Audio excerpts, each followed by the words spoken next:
If you record drums at home, you might be doing it completely wrong. And if you're making the types of mistakes that I'm talking about, you might be creating problems that cannot be fixed. And that's a huge deal. I've been recording heavy music for over 20 years, and before I tracked drums in a beautiful studio like this, I worked in basements, living rooms, garages, you name it. I've also mixed lots of bands that have self-recorded, and I've seen some absolute train wrecks when it comes to drum recordings. Some so bad that bands had to choose between retracking the drums or releasing a song that lacks impact and punch. But if you just follow these easy tips, you can avoid all of that. So let's get into it.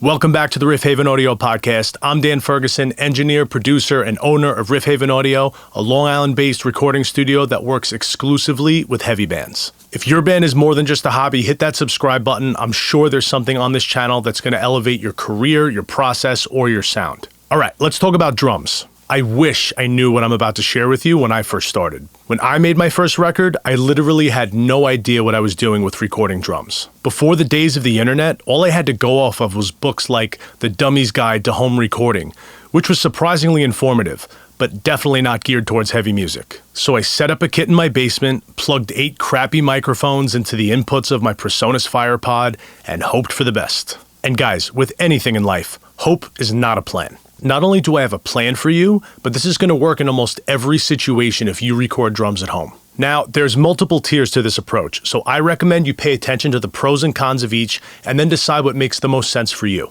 But before we jump in, I have a free gift for you guys. I created a guide for recording guitar at home. It's the Axe Tracking Blueprint, which is my personal method for recording pro-quality guitar tracks at home. If you're interested, there's a link in the description. Go grab it. And again, it's absolutely free. All right. Let's get you guys some slamming drums. This is a 4-tiered approach. We're going to start with the most simple, and then each tier after that is going to get slightly more detailed and a little bit more expensive. And to help you out as we level up, I'm going to include the gear that you need as well as how much everything costs. And if you stay to the end, I'm going to give you a bonus tier, which might be the best option for a lot of you. All right, so what does tier 1 look like? The tier 1 setup is 2 mics for stereo overheads. If you take nothing else from this video, please remember this. You cannot fix a bad overhead recording. You have to get this part right if you're recording drums at home. And I'm going to give you all the gear that you need to get this done right, but first let me set the stage. Pun intended. For all of these setups, you're going to need an interface, a few microphones, stands to put them on, and cables to connect everything together. For the interfaces, I'm going to use Focusrite for the prices. They make quality products and they're relatively inexpensive. And the microphone stands and cables I recommend are all going to follow suit. The best combination between quality and affordability.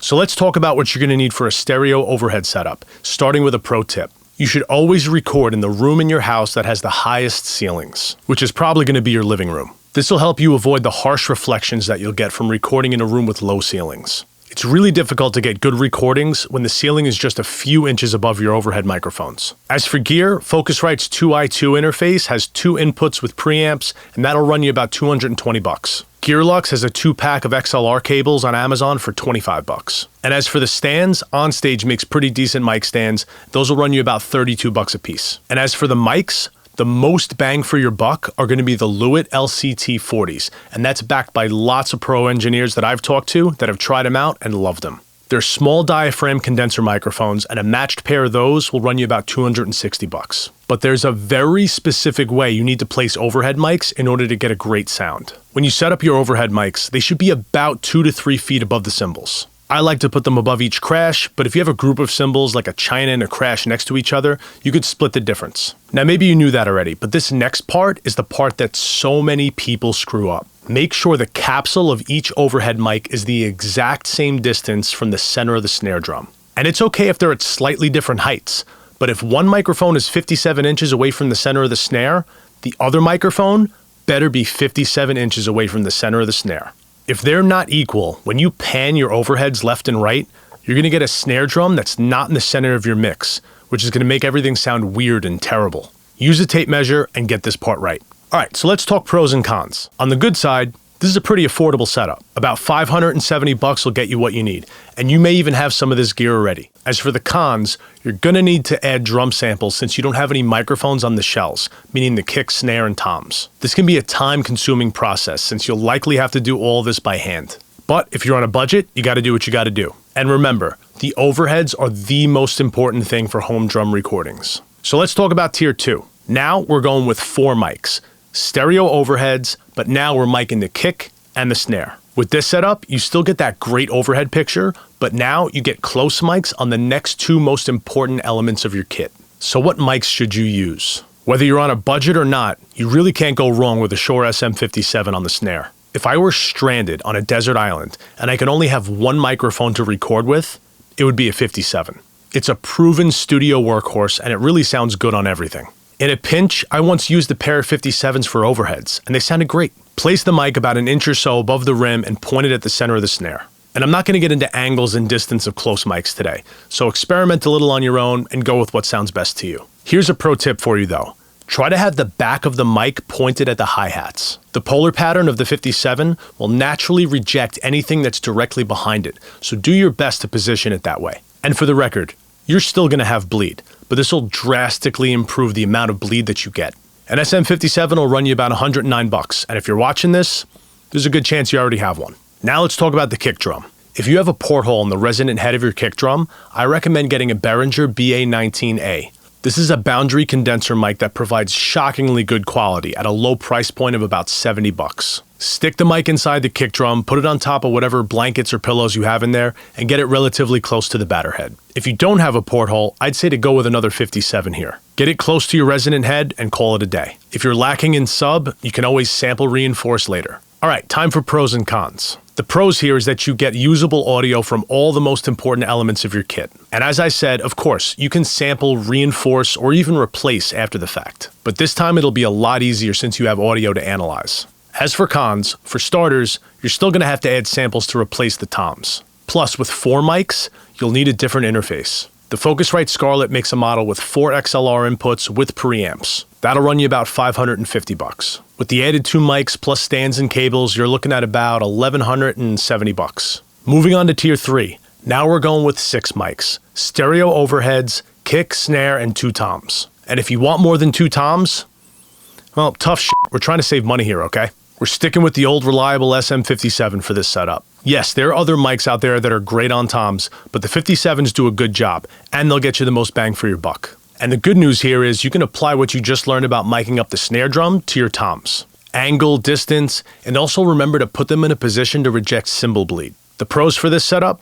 For starters, you don't need to add drum samples. Obviously you still can, but now it's going to be so much easier since you have the audio from the close mics to analyze. As for the cons, we're getting expensive now. You'll need an interface with at least 6 inputs, and at this point, I recommend just upgrading to the Focusrite Scarlett that has 8 XLR inputs with preamps, and that'll run you about $750. With the added mic stands and cables, you're looking at about $1,675 for this setup. Now for the top tier. We're going 8 mics, stereo overheads, kick, snare, toms, but now we're adding 2 room mics. Apply everything we've already learned to this setup, but there's something very important you need to understand about room mics. If you're playing in a bad sounding room, your room mics are not going to sound good. But I'm going to share a trick with you that I learned that I've used many times, especially when recording in small rooms. The mistake that most people make is that when they set up the room mics, they have them facing the kit as far away as possible. I get it, it sounds logical, but there's an even better way for small rooms, and let me tell you why. Let's say you're recording drums in a room that's like 15 feet long.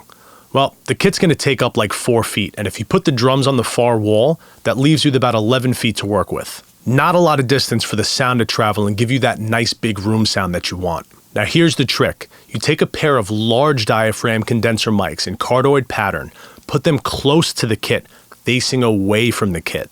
Think about what we've talked about with polar pattern and rejection. Positioning the mics this way will have them reject the direct sound coming from the drums. Instead, they're going to pick up the reflections off the far wall that they're pointed at. And this is the really cool part. With this trick, you essentially double the size of your room. The sound still has to travel that same 11 feet from the drums to the far wall, but then it has to make the trip back before it hits the mic. So now, you'll sound like you're playing in a room that's 22 feet long. Pretty cool. So where do you set these mics up? I like to put them a few feet off the floor, but experiment with the height. But this next part's very important. You need to make an equilateral triangle. And for those of you guys that failed math, that's the one that all the sides are equal. You're going to draw an imaginary line from the center of the snare to the point where it intersects the middle of the batter side of the kick drum. That's your anchor point. And the distance between that point and the left microphone, that point and the right microphone, and the distance between the two microphones from each other, they should all be the same.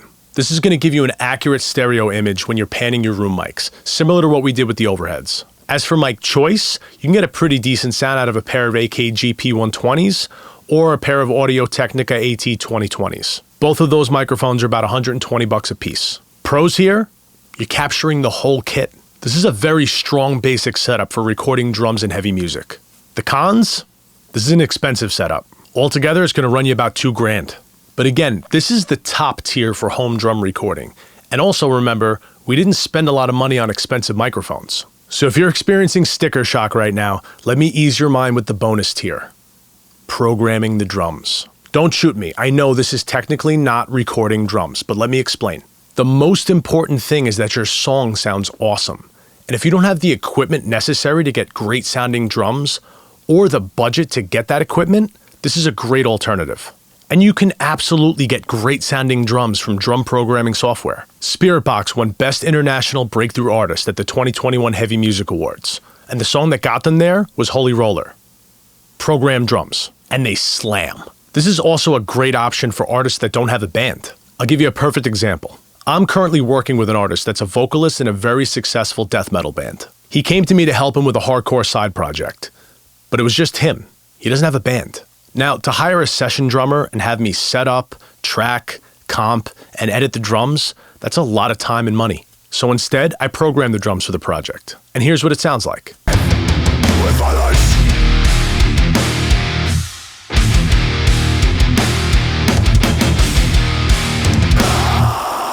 So let's talk pros and cons. The pros here, it's quick and it's cheap. GGD, Superior Drummer, Easy Drummer, they all have great programs and you can get them for anywhere between $60 and around $100. There are some drawbacks here though. If you don't know how to program, you may get some unrealistic sounding drums. So I highly encourage you to hire a professional if you need help with that. And if you want me to do a video on drum programming, let me know in the comments. If you guys want it, I'll do it. There's one last thing I want you to think about though. I'm sure that most people that record drums at home are doing it because they're trying to save money, which I get. But ask yourself this question, how much are you really saving? Yes, if you buy this gear, you'll have it forever. But you could book studio time for a fraction of the cost, and you're guaranteed to get great takes with a great sound in a great room and probably with much better equipment. If you're interested in tracking drums here, click the Work With Me link in the description to see if we're a good fit to work together. And don't forget to grab the Axe Tracking Blueprint if you record guitar at home. I appreciate you guys for watching. I'll see you all next week. Later.